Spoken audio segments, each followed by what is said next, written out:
Well, we have breaking news following a situation in Washington, D.C. tonight. Now a massive search and rescue operation underway in the Potomac River. Yeah, so here it is. You can see on the right hand, you can see the plane coming in, and then you can see what appears to be a crash right there. The American Airlines crash in D.C., in your position as a CEO, and you've been in the airline industry for a long time, how did that hit you that night?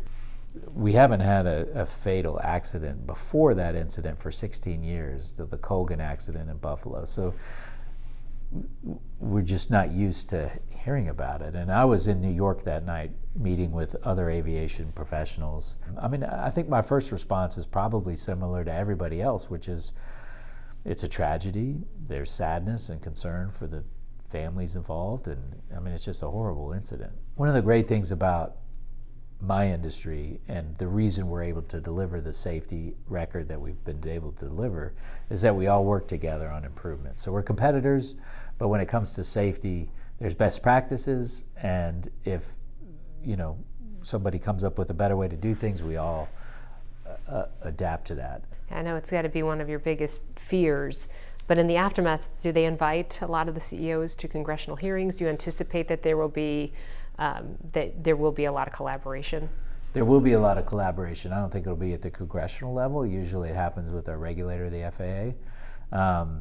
So the NTSB is really good at this, and they're going to deliver very detailed, well-supported conclusions, and it will absolutely impact how we operate, for sure, making us safer still.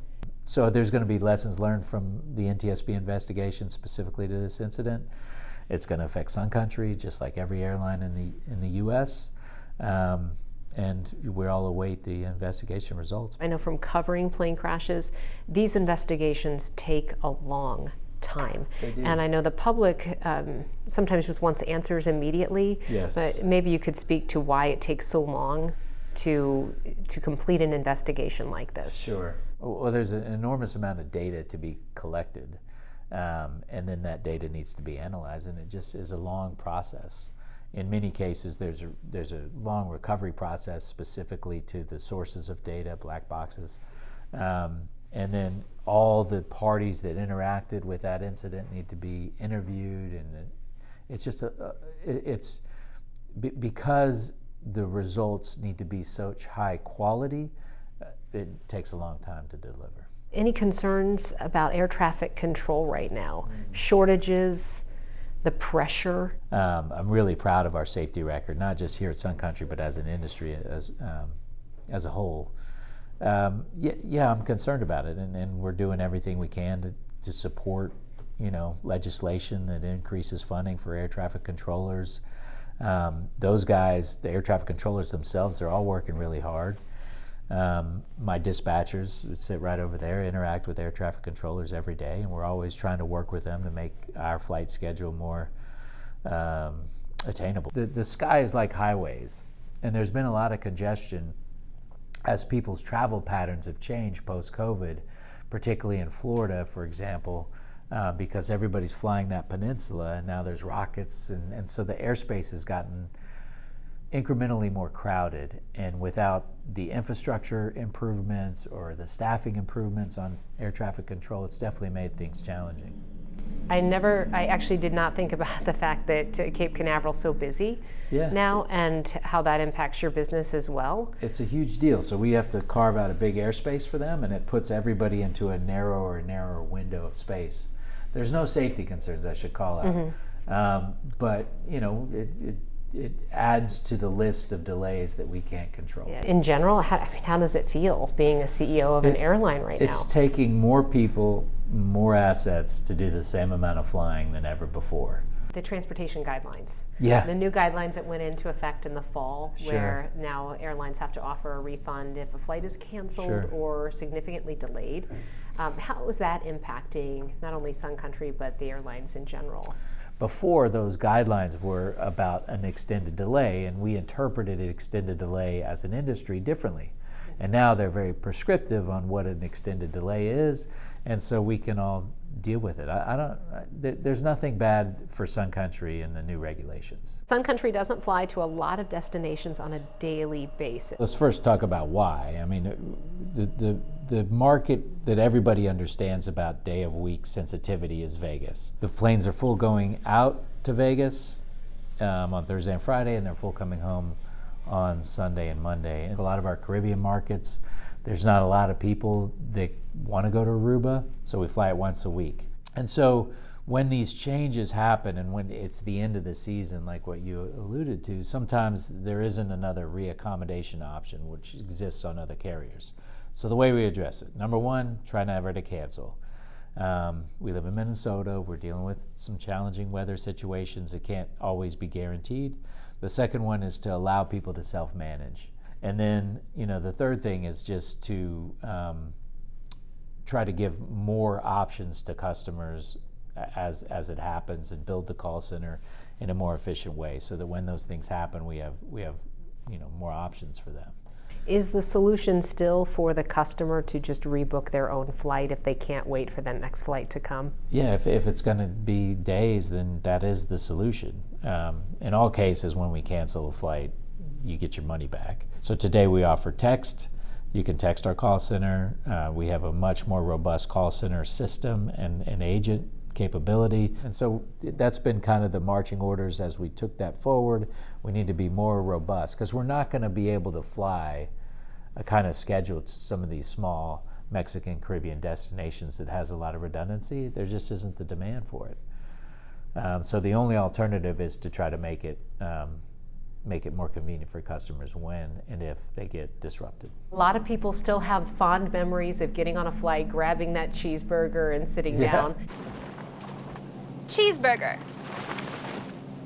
There are no more cheeseburgers. No. But do you still consider Sun Country to be a hometown airline? Oh, absolutely. We're designed specifically for Minnesotans. And the challenge with Minnesota leisure is that we all want to go to the same place at the same time. It's a real struggle to be really big in a network focused on Minnesotans when they want to go, and to be really small when they're not interested in traveling. And it's real simple. If you live in the Twin Cities or nearby, paying with your own money, we want to fly where you want to go, when you want to get there, for $100. Super simple. I got here in 2017. Since then, revenues have doubled, the fleet's tripled, rough numbers. Employment's up about 70%. Payrolls have roughly tripled. So the business is doing really, really good. In some ways, it's kind of amazing that there still is a Sun Country Airlines after all of these roadblocks. It has 9 lives, apparently. Yeah, I mean, we've been through some really challenging times. There's no one like us. The Amazon contract. Yep. That seems huge for your business model. It's a big deal. And is that basically what is allowing you to keep fares low? Yeah. So that you're not riding that tide of the consumer demand? Yeah, exactly right. There's periods of the calendar where no one wants to travel. And so in order to grow, we need things to do with our airplanes and things to do with our crew when there isn't flying to be done. And we fill that gap with our cargo business, and that gives me a baseline. I know that even if there's nothing to do on the scheduled service side, there's going to be something to do for our crews, and they're going to fly cargo for Amazon, they're going to fly charters for our sports programs. That's the baseline, and allows us to be even bigger when Minnesotans want to travel. So what new routes are you looking to add, and how do you see the company growing over the next 5 years? So 2025 is going to be about cargo growth. And that's because Amazon has the demand. I think you can think of growth on the network side as 2 flavors. One is specific to Minneapolis, summer and winter. In the wintertime, we're going to continue to add small markets just to give people options. So we've added Grand Caymans and Turks and Caicos, Roatan, Honduras, and you'll continue to see us offer incremental but small destinations in the Caribbean and Mexico in the coming years. In the summertime, Minneapolis needs a lot more connections, and there's a lot of markets that can support Sun Country service. So think about Kansas City and Omaha and Sacramento, and this year we've launched Albuquerque. So we're just trying to give Minnesotans places to go in the summertime. The budget airline label. Yeah. Do you like that? You have to pay for your seat, you have to pay for your bags, there's no snack. A la carte pricing allows more people to buy tickets, and that's the goal. Is we want to have an airfare, which everybody has to buy in order to get on the airplane, to be as low as possible so that there are more Minnesotans that are able to travel. In order to do that, we need to make things optional. You don't have to buy a bag, but you can if you choose to. You don't have to buy a seat assignment, you can if you choose to, etc. This airline was designed specific for Minnesotans, and what I mean by that is we fly a long way to get anywhere. We're in the middle of, a sea of cornfields, and so our length of haul is about 3.5 hours, and that's that we invest heavily in the seats. We have a high percentage of seats that are premium economy, so more leg room. We give away non-alcoholic beverages. We have free onboard entertainment. It's clearly budget-minded, but we're acknowledging that you're going to sit in the seat for a pretty long time, and we need to have a better product quality than what you might get on budget airlines that you may have heard of elsewhere.